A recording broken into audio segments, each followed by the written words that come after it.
இருக்கிறீங்க. ஒரு நாள் என் சித்தப்பாட்ட எங்க அம்மா என்னை பத்தி சொன்னாங்க. என் பொண்ணு எவ்வளவு தைரியசாலி தெரியுமா? நான்ல மனசுல அடிக்குது. அம்மா ஏதோ கெட்ட வார்த்தை சொல்ல போறேன். அமைதியா இருக்கு, அமைதியா இருக்கு, அமைதியா இருக்கு, அமைதியா இருங்க.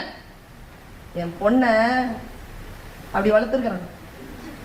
எப்படி வளர்த்துருக்கிறீங்கன்னு எங்க சித்தப்பா. சும்மா இருக்க கூடாது அவரு. அவர் சொன்னது உடனே எங்க அம்மா சொல்றாங்க, அவளை நான் ஆம்பளை மாதிரி வளர்த்து வச்சிருக்கேன்.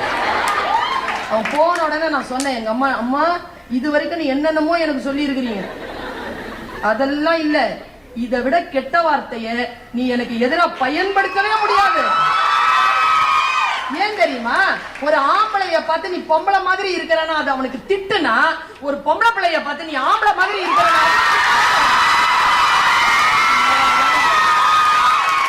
இவ்வளவுதான். நம் சுயமரியாதை என்பது என்ன? நம்முடைய ஜெண்டர். ஒரு நாள் என் சித்தப்பாட்ட எங்க அம்மா என்னை பத்தி சொன்னாங்க.